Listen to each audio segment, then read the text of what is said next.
Hi guys, it's me, your favorite person in the whole world, or at least your favorite Algebra 2 teacher.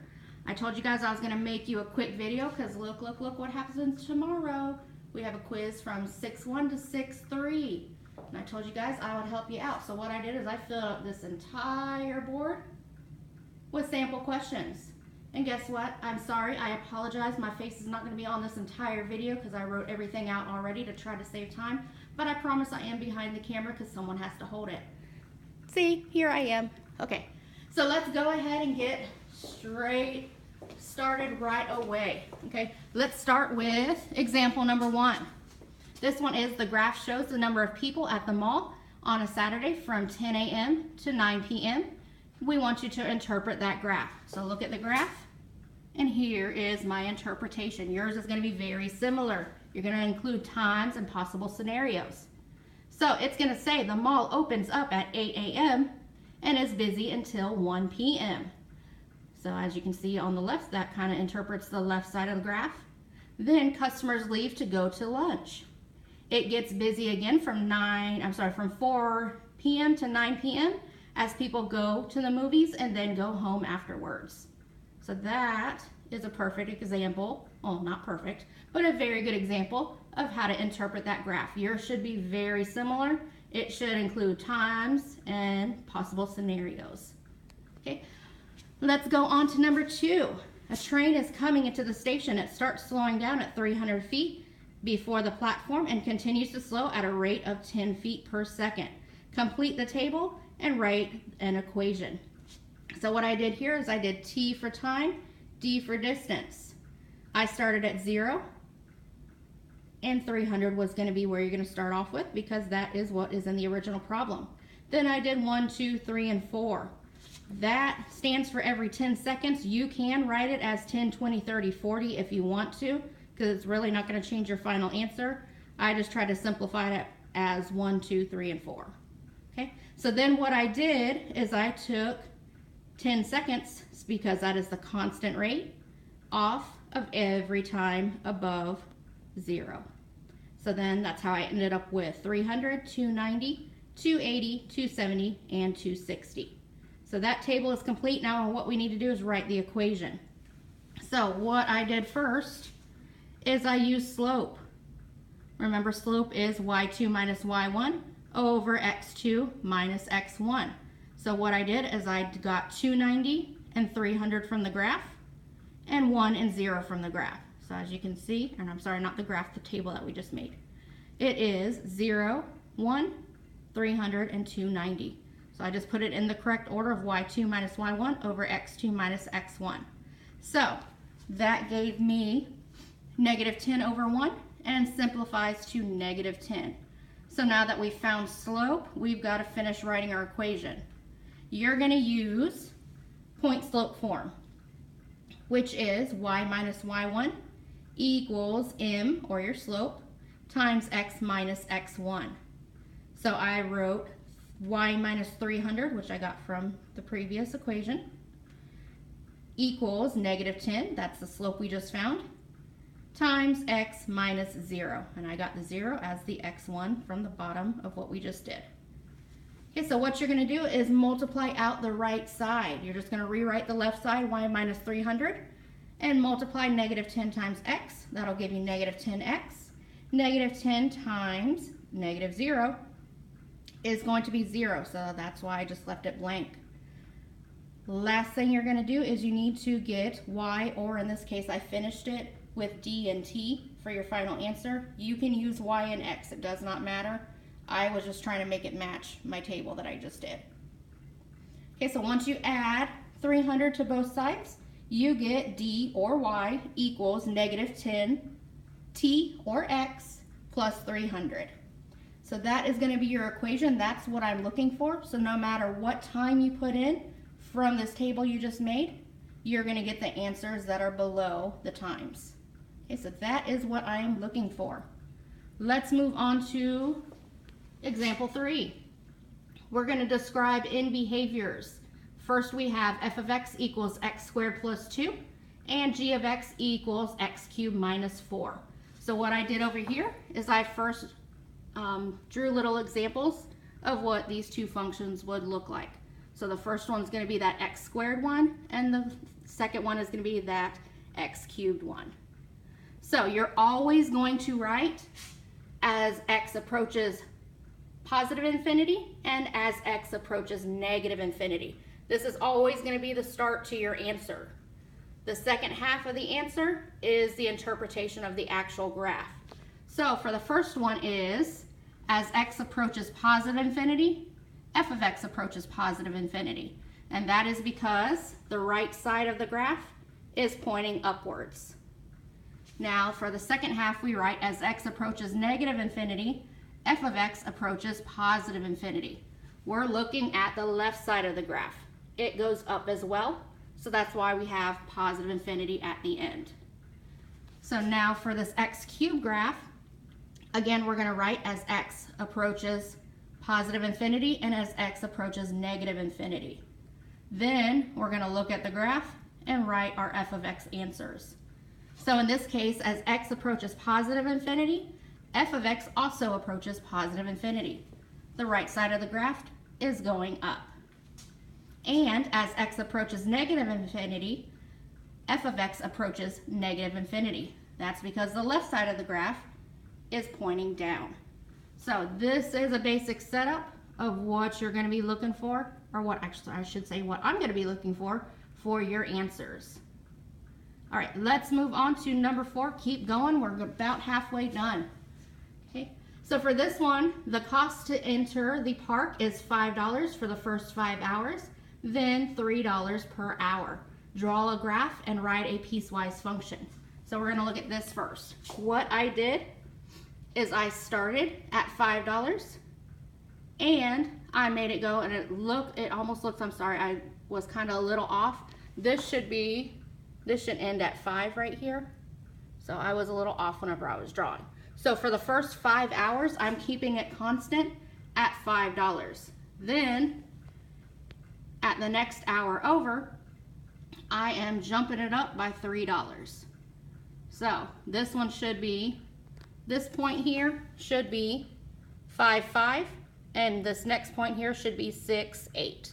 Okay, so I apologize, I am tired. I got a little off on my drawing. You know, I never draw pretty things. So now that we have that graph drawn, that's basically what I'm looking for. Then what we have to do is write the piecewise function. This one is not bad at all, and I'm going to show you why. So we have first your answer. Oops, I forgot a parentheses. Let me fix it. Right here. Okay. So your first part of your answer is going to be 5 if x is less than or equal to 5. And this is because it was constant the whole way. So you don't have to add an x or any sort of equation in there. It's just simply $5 if it's $5 or if it's 5 hours or less. For the second half, the bottom one here, this one you really don't have to do any math for it, and I'll tell you why. We are starting again with $5, but then after 5 hours we had to add $3 to it. So that's why I did 5 plus 3. Then I needed to figure out, well, I have to factor in the number of hours minus that first $5 you're paying. So I put x minus 5 inside the parentheses. So what's going to happen, no matter how many hours that you have in there or you're trying to figure out, it's going to come out to an answer similar to here. Because like I said, I put the x minus 5 because you had to factor in any hours over 5 minus the 5 hours of the flat rate of $5 that you're first paying. So that's why I wrote 5 plus 3, and then it is times x minus 5 if the hours or x are over 5. Okay, so for that one you really didn't have to do any calculations. It's going to be very similar to your quiz answer. Let's move on to number 5. Find the average rate of change for the following data. We have a table already completed, and I believe it's going to be already completed on your actual test or your quiz.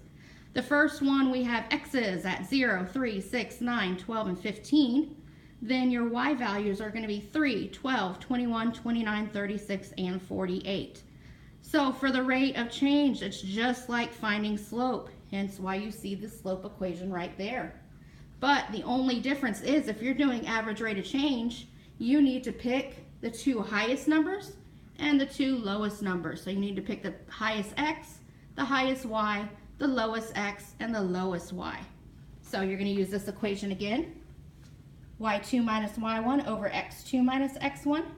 So you're going to be putting in your highest number of 48 minus 3, which is your lowest number. Those are your y values, over 15 minus 0. That's why I circled those, because those are the ones you're using. So 48 minus 3 is 45, and 15 minus 0 is 15. When you divide 45 divided by 15, you get 3. So your average rate of change is going to be 3. Yes, it is as simple as that. So that is number 5. We're moving right along. Let's get to number 6. So actually I need to back up a little bit so I can read you the whole directions. Evaluate each piecewise function for x equals negative 12 and x equals 8. So let's look at number 6 right here. Our rules are, or our piecewise function is f of x. The first rule is you're going to use 4x if x is less than 0, and 2 if x is greater than 0. So we first have to evaluate it for x equals negative 12. Negative 12 is less than 0, so we're going to use that 4x equation. All you're going to do is write 4 and replace the x with negative 12. Multiply them together and you get negative 48. That's your answer for the first one. Then we're going to look at x equals 8. Since 8 is greater than 0, you're going to use the second one. And for that one, it's not an equation, it's just an answer. In that case, it is just 2. So your answers are negative 48 and 2. Moving on to number 7.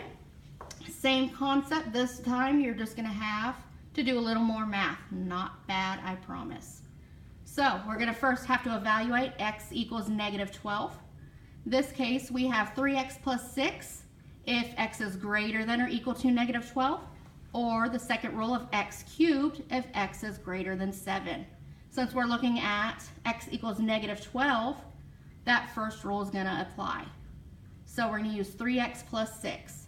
All you're going to do is write the 3, replace the x with negative 12, multiply those two together, and then add 6. So for this one, your answer is negative 30. And then we're going to evaluate x equals 8. Since 8 is greater than 7, we're going to use the x cubed rule. So I rewrote x cubed.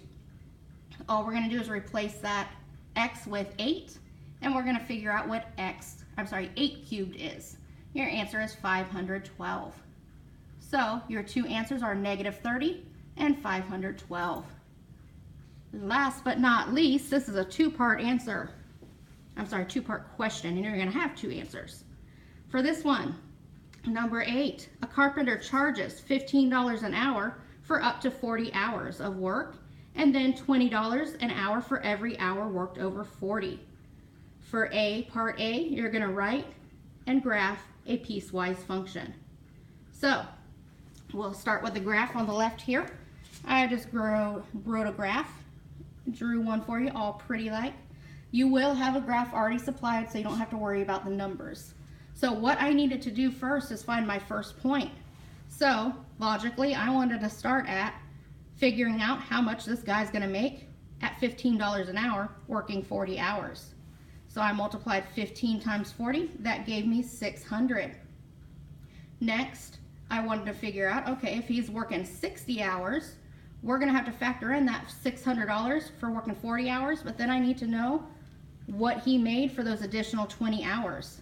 So that's why I did 600. That factors in the 40 hours, plus $20 an hour times those extra 20 hours. That gave me $1,000. So that is our graph. Just basically do something like that and you should be good to go. Now what we need to do is write a piecewise function. Not that bad, I promise, guys. So what we need to first figure out is that he charges $15 an hour for up to 40 hours. That's going to be our first rule. Let's look at that first which I have written over here and underneath Simba's beautiful drawing. I can't get myself to erase that. It's so pretty. So for f of x, if you look at this first line here, all I did was write 15x if x is less than or equal to, if 0 is less than or equal to x and is less than or equal to 40. So if it's between 0 and 40 hours, you could just simply multiply 15 times the number of hours. And now we need to figure out the second part of the rule, which I have written down here, and I'm going to show you how I got it. Same thing as we did before. First, what you're going to want to do is look at finding your slope. So it's going to be, again, y2 minus y1 over x2 minus x1. So I use my two values that I found over here to start off with. x1 is going to be 600, y1 is going to be 600, y2 is going to be 1,000.